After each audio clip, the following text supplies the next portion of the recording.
Hi there, and welcome to the Multiply You podcast, where we showcase top experts in their space and reveal all the secrets you need to know to multiply you.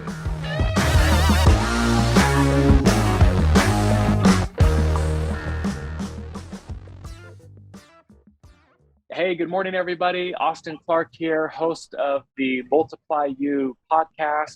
Really excited to be with you today, and thank you for tuning in and patching in. We've got another wonderful guest, and I think everyone will be very, very excited to be able to hear what she has got to say, and I'll introduce her here in just a moment. This podcast is brought to you by my company in Phoenix, Moxie Pest Control of Arizona. We have been so fortunate, like so many of you have been, to be able to grow the last really decade, but really the last 4 or 5 years.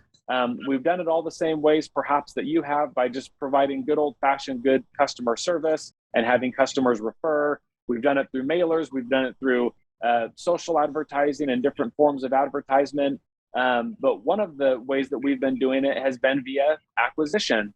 The last little while, we've done a handful of deals the last several years. Every one that we do, we're getting a little better at. We've really found a niche for companies and these business owners that are looking to maybe golf a little bit more, work a little bit less, but are kind of looking to see what the next chapter of their life holds. And so we've really found a niche for companies that are the 5 million, 4 million and below type mark, and are looking to exit. Multiples are very, very high right now. They're coming down. They're kind of following the housing market for reasons that I'm not smart enough to know why, but they're still at an all-time high. And so if you ever thought about that, I love to have conversations with you, even if it's just to be a resource. You can contact me directly on my cell. It's 480-254-9730, or you can email me directly at clark@moxiepestcontrol.com.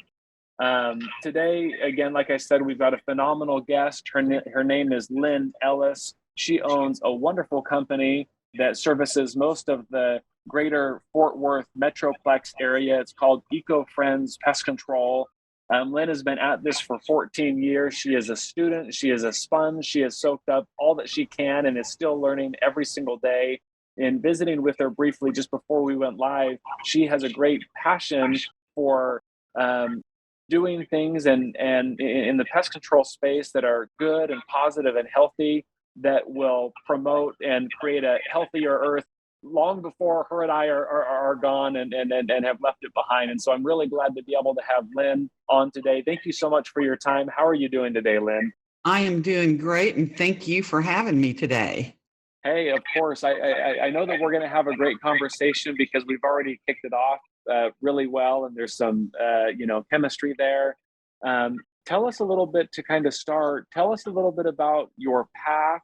You've been at this for 14 years. What inspired you to go into pest control? How did that come about? I worked in animal medicine for 28 years. And the most horrific thing I ever saw were pets who were poisoned by traditional pest control. And none of them ever were deliberately sprayed or exposed. It was just, they don't wear shoes, they don't wear clothes, they lay up against walls. Baseboards are treated, or they ate a bug or something. And that is horrible to see that coming in.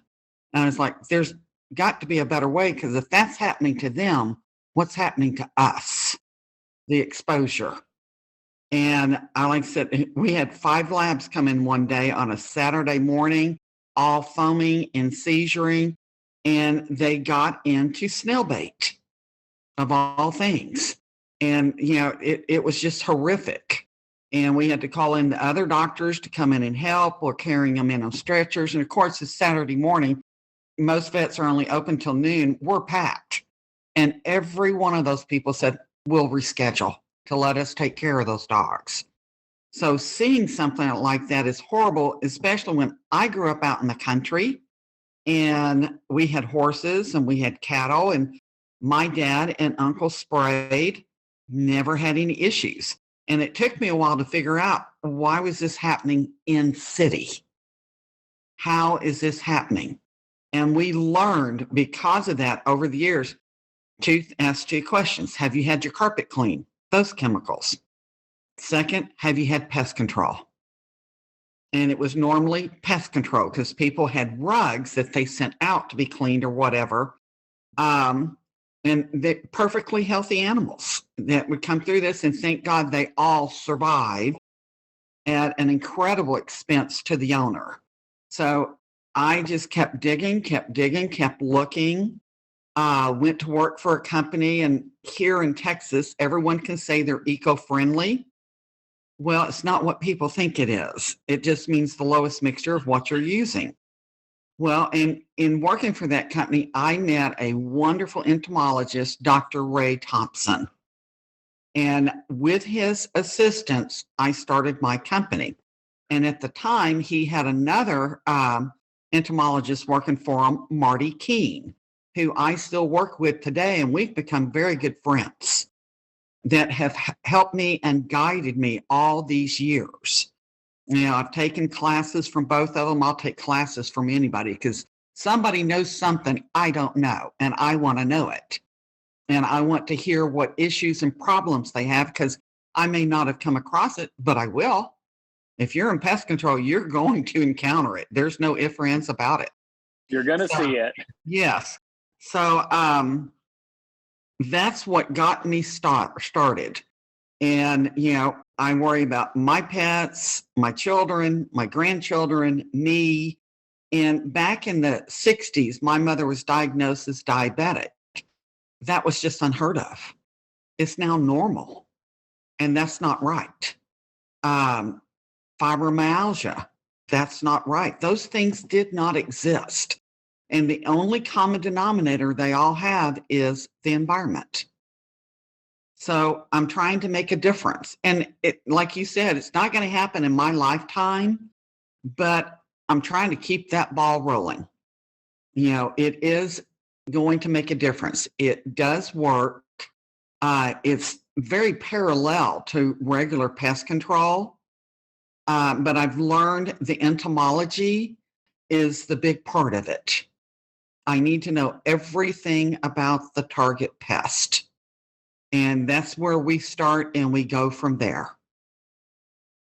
So you were able, Lynn, to spend 28 plus years in animal care and animal health before. Mm-hmm. Unfortunately, you witnessed some things that were terrible as it relates to animals coming in, and you saw that exposure, either an acute exposure, an exposure over a long period of time, and then saw a need to be able to do things a different way or provide an alternative to either traditional pest control. You know, and it seems, Lynn, like, you know, I've been in the space about 20 years, and it seems like this going green thing has been around for about as long as I can remember, but it seems to really be picking up a lot more either interest or exposure or attention the last maybe decade or 5 years or so. What do you attribute that? I mean, is information just more readily available? Are people more interested than ever about their environment and what they're putting into their bodies? Am I off base, or is this? No. It's families, children who at a very young age have health issues that they should not have. And mothers are having to be very protective of what they eat, what they do, what they're surrounded with. You know, peanuts. We all grew up eating peanuts. Now it's a death sentence just to walk in the room with a peanut in it. For some people, they're that allergic. And like I said, it's environment, what's going on. So you've got these young mothers who are having to deal with this, and they're researching, you know, like a mother, they're going to do everything for their child. And of course, social media has grown. So there's these mother groups on social media, and they're talking back and forth. And that's where I actually get a lot of my jobs, but they put my name out there. And I'm just like, okay, this will work. And they want to know what I use, what all's in it, which I'll supply an SDS sheet in a heartbeat. No questions about it. And then this is what surprises me. I get people, Well, they wouldn't tell me what they use. I said, they have to tell you. They have to tell you what they use. They have to provide an SDS sheet. If you want to go back to them and ask for that, and they're like, no, if they have to tell me, then they should have given it to me. You shouldn't have had to tell me this, which is true. So they're becoming more savvy. And I will get phone calls about a particular product. Do I use it? Yes. And how do I use it? And, go, well, I know you can mix it really strong. I said, just because you can make it strong doesn't mean you need to. And I said, then I tell them what else I have. And I said, it's more the scent. What scent do you like? Because when I first started, there were only 2 lines of products that were available. Now I've got a plethora of products to use, which is great. I can offer my clients different products. And what I've learned, you can mix them. I like to cook. So, it's thyme, it's rosemary, it's mint, it's cedar, it's cottonseed, all these different products. And they affect the bugs different ways. So I'm like, okay, this one works this way. This one works this way. And we'll test it first before we ever use it. So I'm constantly mixing this stuff, and my guys have gotten pretty good at it. Well, and I also love too, Lynn, that it's right there on your site that you're not, that you will not and have not used anything at a client's home that you have not used on your own. And so you Yep. really got your own laboratory there. I know. In a real great case study. What do you think? I mean, is there apprehension in the industry and adapting to or adopting some of these practices that are more green or more Yes. friendly? I mean, What I've encountered when I first started, and it's been a while since I've encountered it, is it doesn't work. And I think that was done, and what a lot of people don't realize, this is what they used for pest control before World War II. And DDT came along. And how DDT came along, the United States government had a surplus of it after the war. And they sold it. And it was cheap. And it worked. The problem is it worked a little too well. Took care of the ants and spiders and some of the animals along with it too. Yes. And that's been, with regular pest control, what's gone on, there's been a lot of products that's come and gone. One of the lines I use, the EcoSmart Essentia line, was one of the original pest control companies. It has been around that long.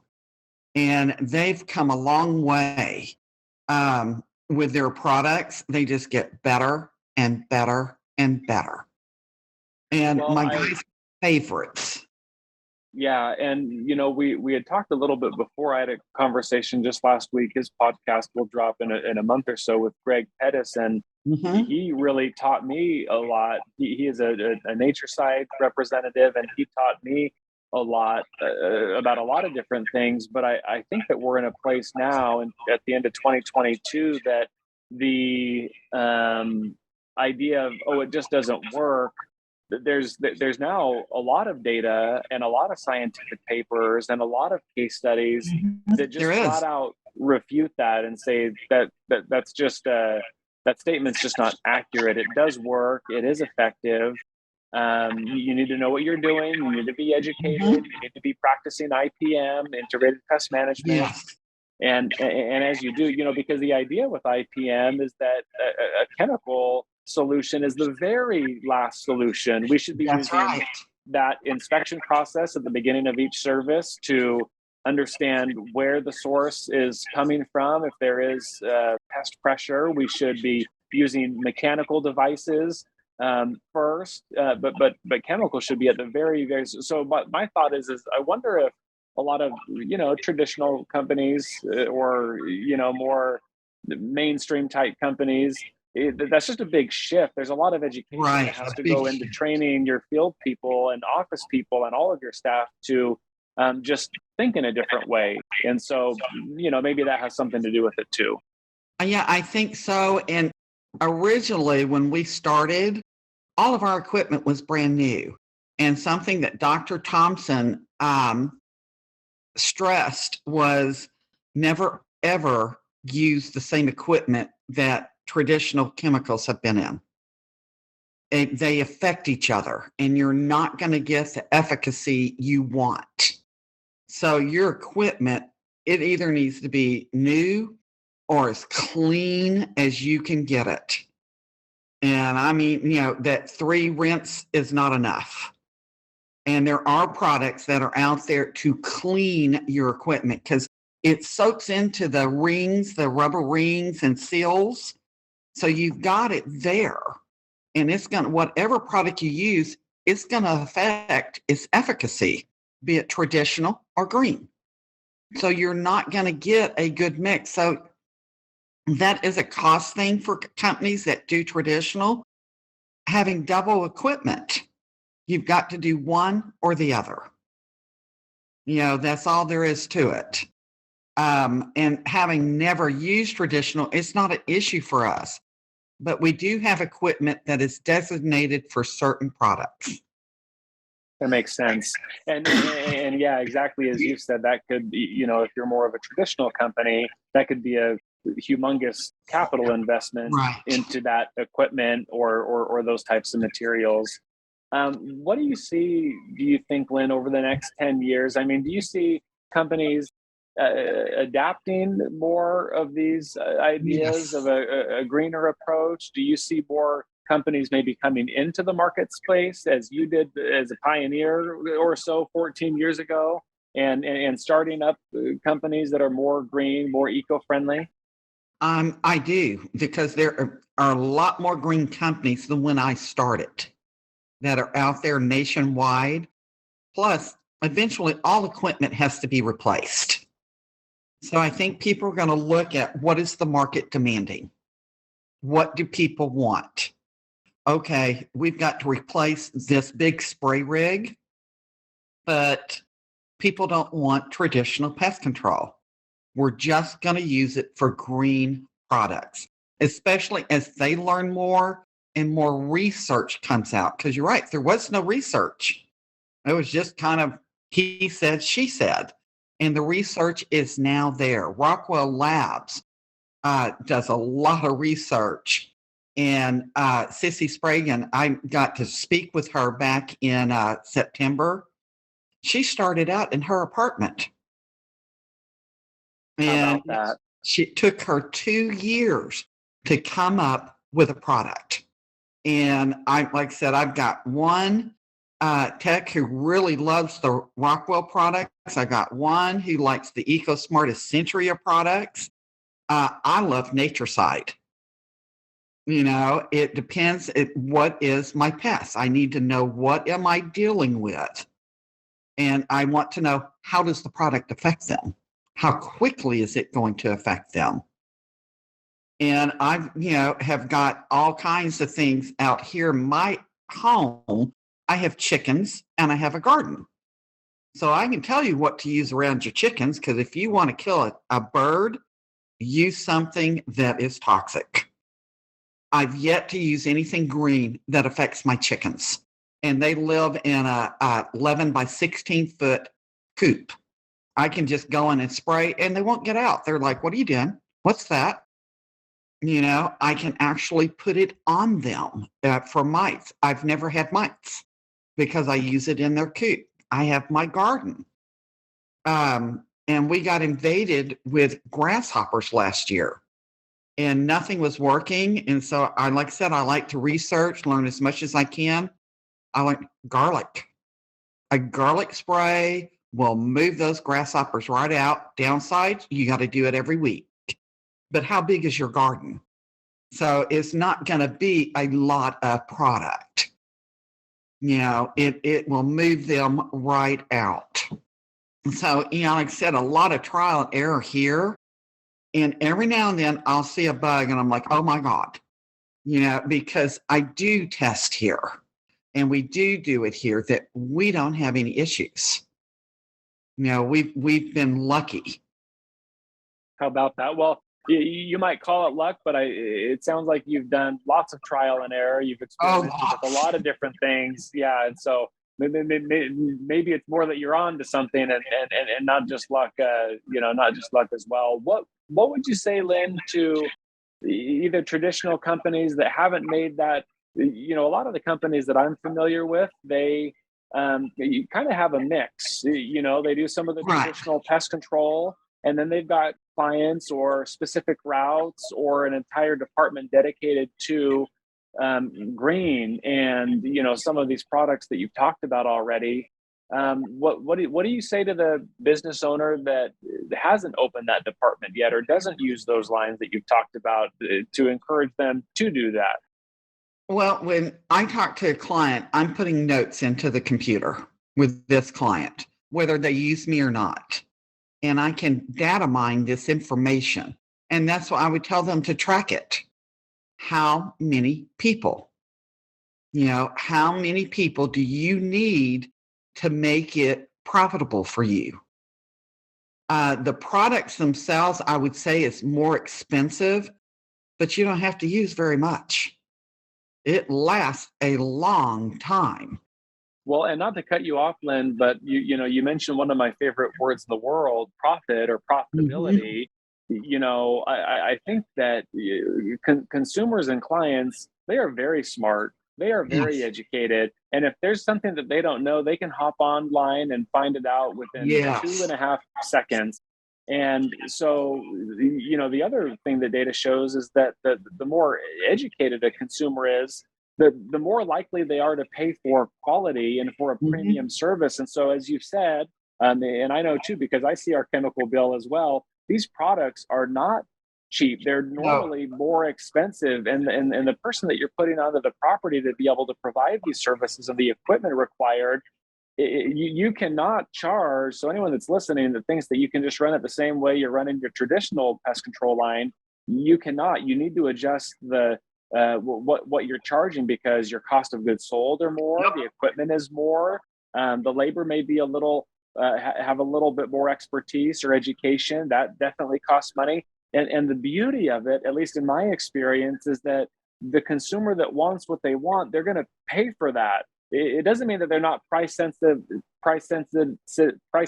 excuse me, at all. It just means that, hey, if you're charging $100, whatever, for a normal traditional service, you can normally mark that up a little bit to provide a Yes. totally green, eco-friendly, either 10 or 20 or 30 or 40%, depending on the work that you're doing there at the property. And you're not going to hear too many complaints about it. And if you do, you can simply have, like you said, kind of that open conversation about educating them as to why and it costs more and those sorts of things. And so it can most certainly be a moneymaker as well. We look to purchase a company here in Phoenix just the last couple of weeks, and it's not going to end up working the way that it will be a win for everybody. So we've turned it down, but totally organic or totally green. And their average ticket prices are very, very, very high.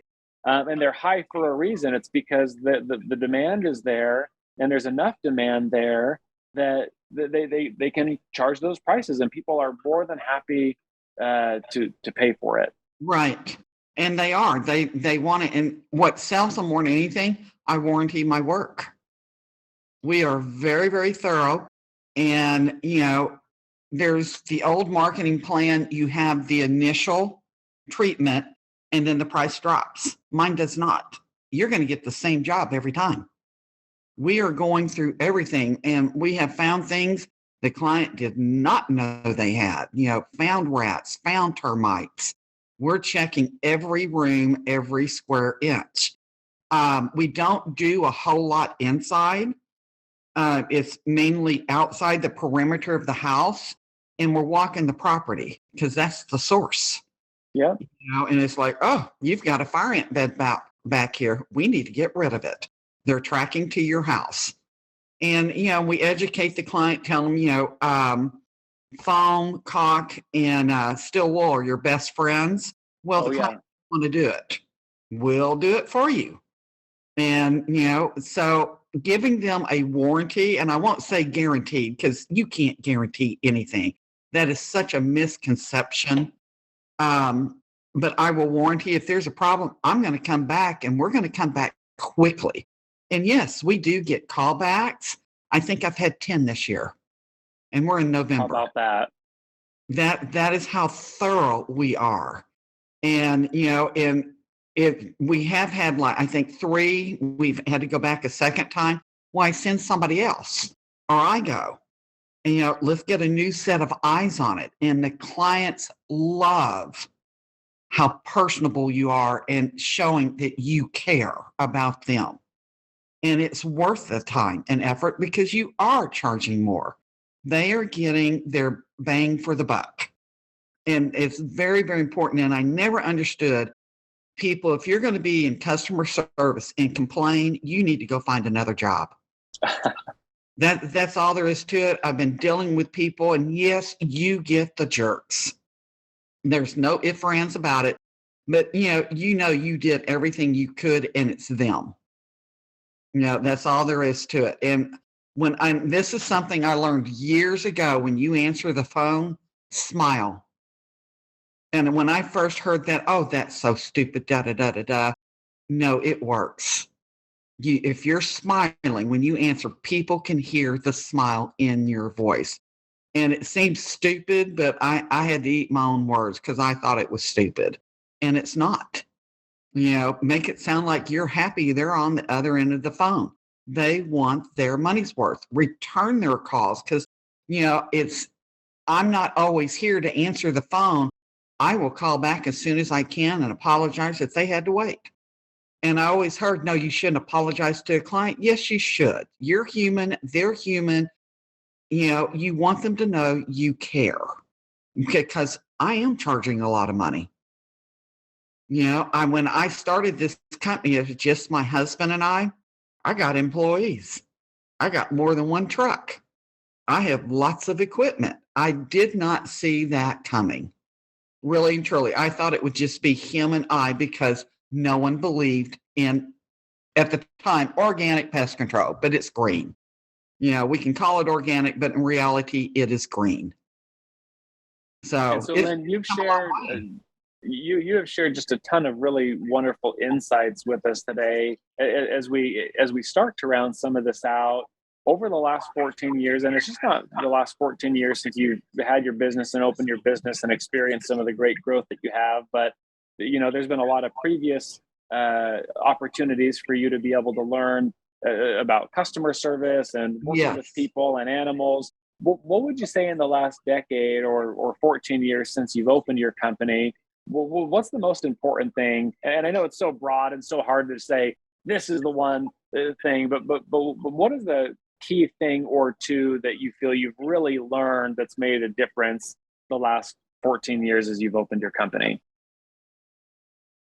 Knowing as much as I can about everyday life, what people are exposed to. I have learned so much about laundry soap. I won't buy it. Things, I did not know. Food, I just did not know. And, we put our trust into the government and, inspections and all that. No, don't do that. It's okay to ask questions and look. And there's a lot of things food-wise I'm okay with buying. Some things I'm only buying organic. But some things are fine. It's not an issue. But like potatoes, onions, radishes, it's berries. I am not eating unless they're organic. And I have my garden. I grow a lot. And I'm finishing up my potato crop as we speak. Hey, how about that? Yeah, because the potato is actually a root. So are radishes and stuff. They absorb what's in the ground. And we're putting it into our bodies. So it's not just about pest control that I'm interested in. Anything that's going to make me healthier. That's what I want to know. And the pest control opened that door for me, because I had no idea. None. And most people do not. And there's products I will buy, products I will not buy. Right now I'm dehydrating my own herbs.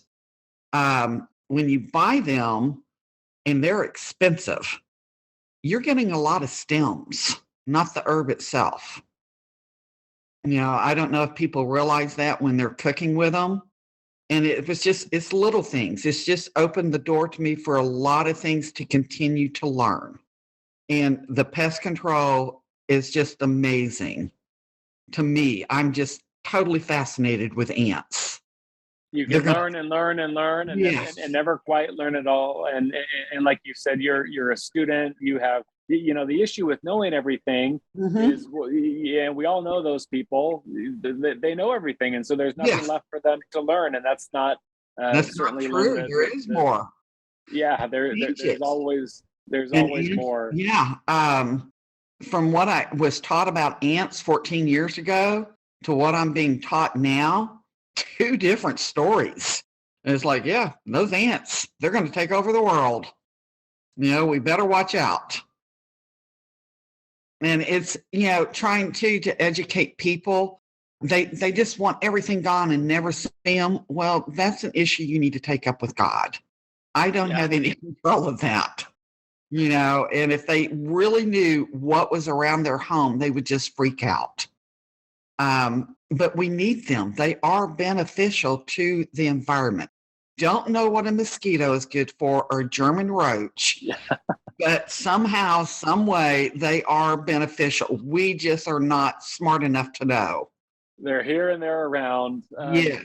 Lynn, I can't thank you enough. This has been wonderful. For those that want to continue the conversation or want to reach out to you, what's the best way for that? Do they do that on LinkedIn? Do they reach you on your website? What's the best way for them to do that? They can reach me on my website. There is a contact sheet.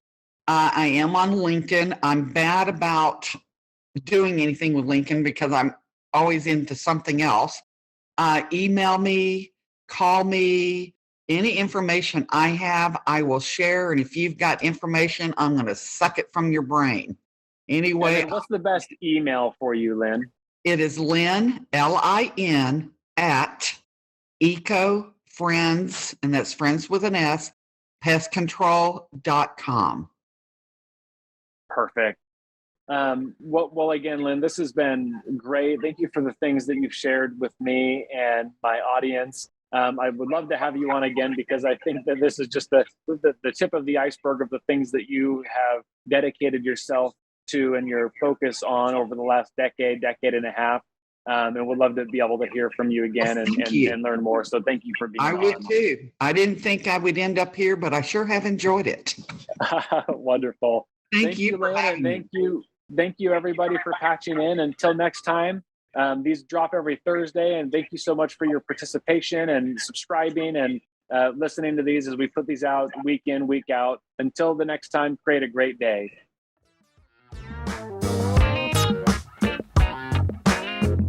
Thank you for listening to the Multiply You podcast. You'll see us again soon when you subscribe for future episodes.